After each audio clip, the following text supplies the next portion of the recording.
Hi, this is Tim of the 1916 Company. Welcome and thanks for logging on. If you love this watch, email me, Team Mosso at the1916company.com for purchase pricing and availability questions concerning this watch. Today, we're discussing a fun inaugural annual calendar. Yes, the first annual calendar ever launched by Panerai. This is the Radiomir Annual Calendar Goldtech PAM01363. It came out in 2023. It was part of two different annual calendars launched in this model style, so Radiomirs, based on the outward appearance of the historic Panerai 3646 combat watch.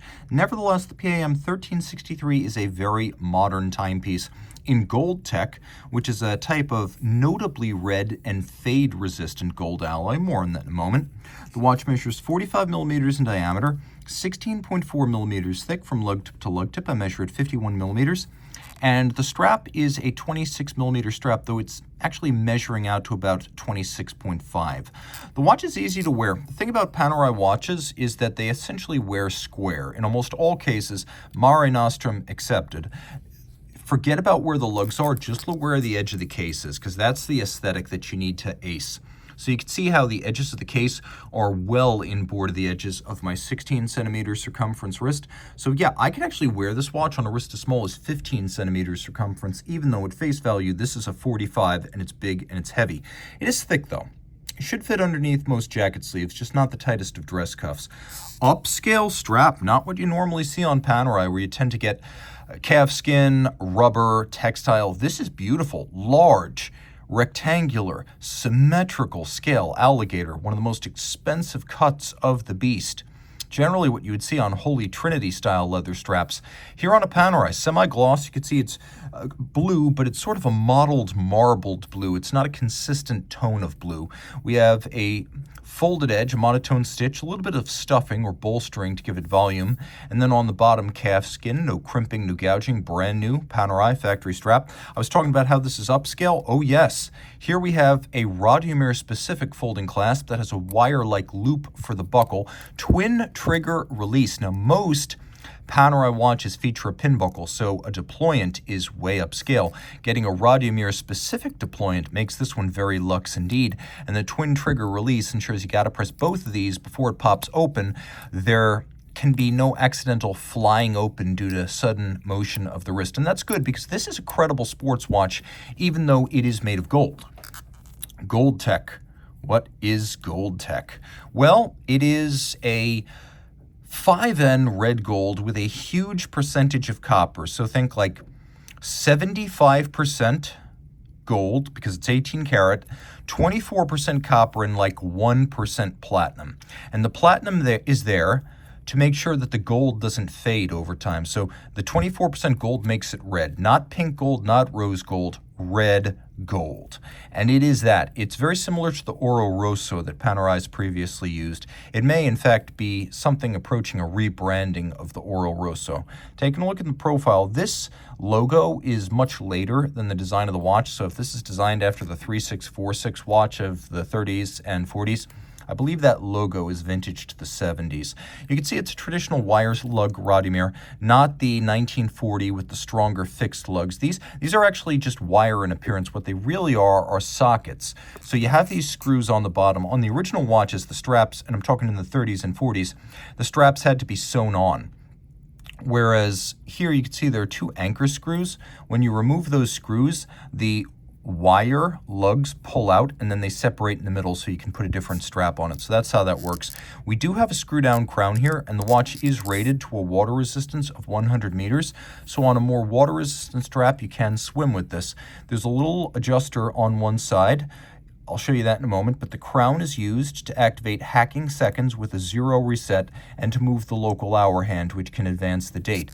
We have a little pusher adjuster that advances the month, but by now, if you've been scoping out the style, you've probably realized that because this is an Italian-inspired watch, Panerai is ancestrally Italian, we have an Italian language calendar here.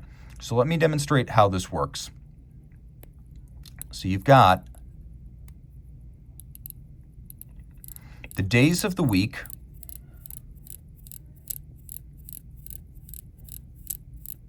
and you've got the date. Now, when you use this little adjuster here, it will adjust the day independently. You can adjust it forward or backwards. And so this little adjuster adjusts the day. And by adjusting the date continuously, you adjust the day and the date, and eventually you will do this backwards so you can, well, we'll just do it forward so you can watch it. So you can see how this works. We have all the days of the week in Italian. We have the months in Italian. We have the ability, by the way, if you're just traveling, this is very handy. This allows you to change the hour, and you're not always going to be using this to drive the calendar. Sometimes you just want to keep the watch running, and notice I make these adjustments to the hour, the watch continues to run. So if I've set it to the second, I can change my time zone without disrupting the seconds hand or the minute hand. Now the watch has an automatic winding power reserve of 72 hours. It does that via twin mainspring barrels, and the movement in here is the 9010 AC for annual calendar. So this is an annual calendar. It's somewhere between a simple calendar, which needs 5 corrections per year, and a perpetual calendar, which needs none. With the annual calendar, you make 1 correction per year during the jump from February to March. So you can see now we're approaching the end of the month, and we're about to see the triple jump.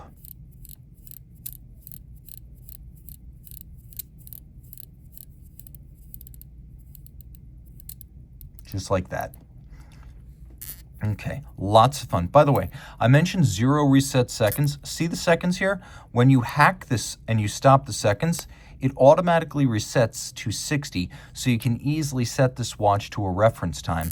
Now, the dial is fascinating because it, first of all, incorporates the calendar system, but also because it's a gradient fade. So you can see it is a metallic that starts fairly blue at the center and fades to black at the edge, navy blue.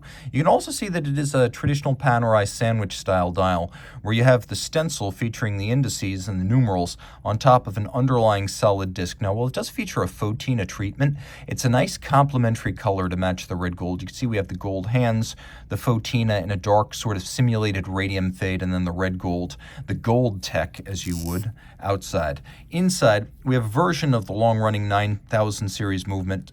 Some changes with these over the years. We've gotten a full balance bridge to make it more adept to absorb shock without damage. You can see it's free sprung and it has a full balance bridge, so it's very resistant to shock-induced timing deviation, but also damage. It is a 4 Hz beat rate. It does have the 0 reset seconds, twin barrels for nice stable torque curve to the escapement over its 72 hours of accumulated power reserve. You can see right here it is a large, properly sized movement for this sizable watch. The movement in total has a diameter of 36 millimeters, so you are getting a properly sized movement for a big watch. Now, the watch also features a sort of finish designed to evoke the old pocket watch calibers that powered Panerai watches before the modern era.